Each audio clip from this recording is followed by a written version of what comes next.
ಅನಿಸಿದರೆ ಅಥವಾ ರೆಸೊನೇಟ್ ಆದರೆ ಎಟ್ ಲಾಸ್ಟ್ ನಿಮ್ಗೆ ಇಷ್ಟ ಆದರೆ ಮಾತ್ರ ತೊಗೊಳ್ಳಿ, ಇಲ್ಲಾಂದರೆ ಬಿಟ್ಬಿಡಿ. ಇದು ಒಂದು ಜನರಲ್ ರೀಡಿಂಗ್ ಮಾತ್ರ ಆಗಿರುತ್ತೆ. ನಿಮ್ಮ ಚಾರ್ಟ್ಸ್ನ ಮತ್ತು ಚಾರ್ಟ್ನ ನೋಡಿದಾಗ ಕಾರ್ಡ್ಸಲ್ಲಿ ನನಗೆ ಫಸ್ಟ್ ಕಾರ್ಡ್ 4 ಆಫ್ ಪೆಂಟಿಕಲ್ಸ್ ಬಂದಿದೆ.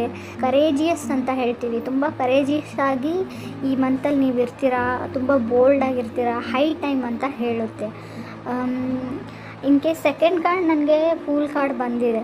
ನಾವು ಫಸ್ಟ್ ಕಾರ್ಡ್ ಮತ್ತು ಸೆಕೆಂಡ್ ಕಾರ್ಡ್ನ ಟ್ಯಾಲಿ ಮಾಡಿ ನೋಡಿದರೆ 4 ಆಫ್ ಪೆಂಟಿಕಲ್ಸ್ ಮತ್ತು ಫೂಲ್ ಕಾರ್ಡ್ನ ನಾನು ನೋಡಿದರೆ ಏನು ಅಂದರೆ ಏನು ಹೇಳ್ತೀವಿ, ಆನ್ಲೈನ್ ಪ್ಲ್ಯಾಟ್ಫಾರ್ಮ್ಸ್, ಸೋಷಿಯಲ್ ಮೀಡಿಯಾ ಅಂತ ಹೇಳ್ತೀವಿ ನೋಡಿ.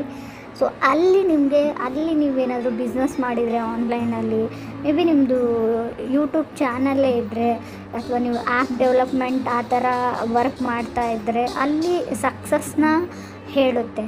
ಅಲ್ಲಿ ನಿಮ್ಮ ವರ್ಕ್ ಬಗ್ಗೆ ನಾನು ಹೇಳೋದಾದರೆ ಇಲ್ಯೂಷನ್ಸ್ ಅಂತ ಹೇಳ್ತೀವಿ. ಯಾವಾಗ ರಾಹು ಇರ್ತಾನೆ ನೋಡಿ, ಅಲ್ಲಿ ತುಂಬ ಕೇರ್ಫುಲ್ಲಾಗಿ ನೀವು ಇರಬೇಕು. ಯಾವುದು ನೀವು ನಂಬಿರ್ತೀರಿ ಕೊನೆಗೆ ಅದು ಸುಳ್ಳು ಅಂತ ಅನಿಸುತ್ತೆ, ಯಾವುದು ಸುಳ್ಳು ಅಂತ ಅಂದ್ಕೊಂಡಿರ್ತೀರೋ ಅದು ನಿಜ ಅಂತ ಅನಿಸುತ್ತೆ. ತುಂಬ ಕೇರ್ಫುಲ್ಲಾಗಿರ್ಬೇಕು. ಇನ್ ಕೇಸ್ ಲವ್ ಲೈಫಲ್ಲಿ ಆಗಿದ್ದರೂ ಅಷ್ಟೇ, ಇನ್ ಕೆರಿಯರ್, ಬಿಸ್ನೆಸ್, ಎನಿ ಥಿಂಗ್ ಅಂತ ಹೇಳ್ತೀನಿ ನಾನು. ಸ್ಪೆಂಡಿಂಗ್ ಬಗ್ಗೆ ಹುಷಾರಾಗಿರಿ ಅಂತ ಹೇಳ್ತೀವಿ ನಾವು. ಖರ್ಚಿನ ಬಗ್ಗೆ ತುಂಬ ನಿಗಾ ಇರಬೇಕು. ಥರ್ಡ್ ಕಾರ್ಡ್ ನನಗೆ ಪೇಜ್ ಆಫ್ ವಾಂಡ್ಸ್ ಬಂದಿದೆ. ಪೇಜ್ ಆಫ್ ವಾಂಡ್ಸ್ ಅಂದರೆ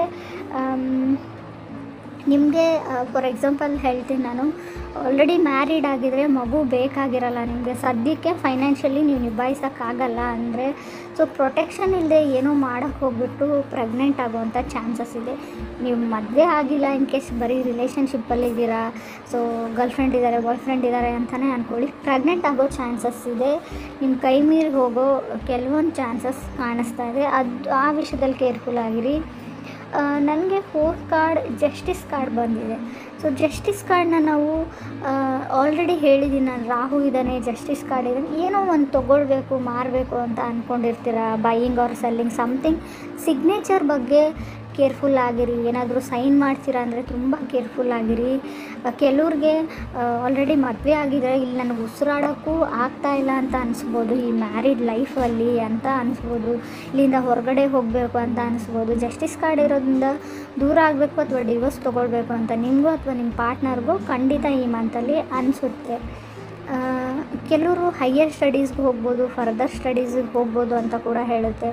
ಗೋಯಿಂಗ್ ಬ್ಯಾಕ್ ಟು ಸ್ಕೂಲ್ ಅಂತ ಹೇಳುತ್ತೆ, ಮತ್ತು ಸ್ಕೂಲ್ಗೆ ಹೋಗೋ ಚಾನ್ಸಸ್ ಇದೆ. ಶಾರ್ಟ್ ಸೆಲ್ಲಿಂಗ್ ಅಂತ ಹೇಳ್ತೀವಿ, ಏನಾದರೂ ಬಿಸ್ನೆಸ್ ಮಾಡ್ತಾಯಿದ್ರೆ ತುಂಬ ಬೇಗ ನೀವು ಮಾರೋ ಐಟಮ್ಸ್ ಮುಗ್ದೋಗ್ಬೋದು ಅಂತ ಕೂಡ ಹೇಳುತ್ತೆ ಕಾರ್ಡು.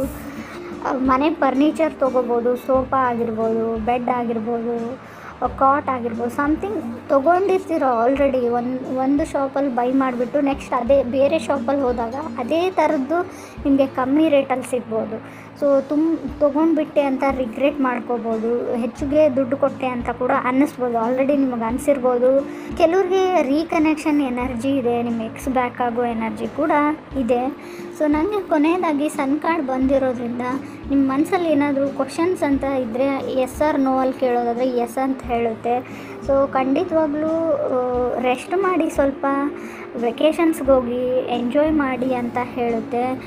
ಸನ್ ಕಾರ್ಡ್ ಬಂದರೆ ನಾವು ತುಂಬ ಪಾಸಿಟಿವ್ ಕಾರ್ಡ್ ಅಂತ ಹೇಳ್ತೀವಿ. ಬಟ್ ನೀವು ಕೆಲವೊಂದು ಏನಾದರೂ ವಿಷಯಗಳನ್ನ ನಿಮ್ಮ ಮನೆಯವರಿಂದ ಅಥವಾ ನಿಮ್ಮ ಪಾರ್ಟ್ನರಿಂದ ಏನಾದರೂ ಮುಚ್ಚಿಟ್ಟಿದ್ರೆ, ಸೀಕ್ರೆಟ್ ಅಂತ ಹೈಡ್ ಮಾಡ್ತಿದ್ರೆ ಅದು ಹೊರಗಡೆ ಬರುತ್ತೆ. ಸೂರ್ಯ ಎಲ್ಲನೂ ಬೆಳಕಿಗೆ ತರ್ತಾನೆ, ಸನ್ ಎಲ್ಲನೂ ಲೈಟ್ ಮಾಡೋದ್ರಿಂದ ಎಲ್ಲನೂ ಸ್ಪಷ್ಟವಾಗಿ ಕಾಣಿಸುತ್ತೆ. ನಿಮ್ಮ ವ್ಯಕ್ತಿತ್ವನೇ ಅಂತ ಅಂದ್ಕೊಂಡ್ರು ಕೂಡ ಬೇರೆಯವ್ರಿಗೆ ನೀವು ಹೇಗಿದ್ದೀರಾ ಅಂತ ಸ್ಪಷ್ಟವಾಗಿ ಗೊತ್ತಾಗುತ್ತೆ.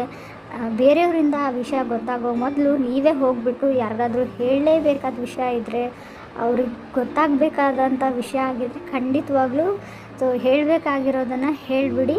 ಟೈಮ್ ತುಂಬ ಕಮ್ಮಿ ಇದೆ ಅಂತ ಕೂಡ ಹೇಳ್ತಾ ಇದೆ ಕಾರ್ಡ್ಸು.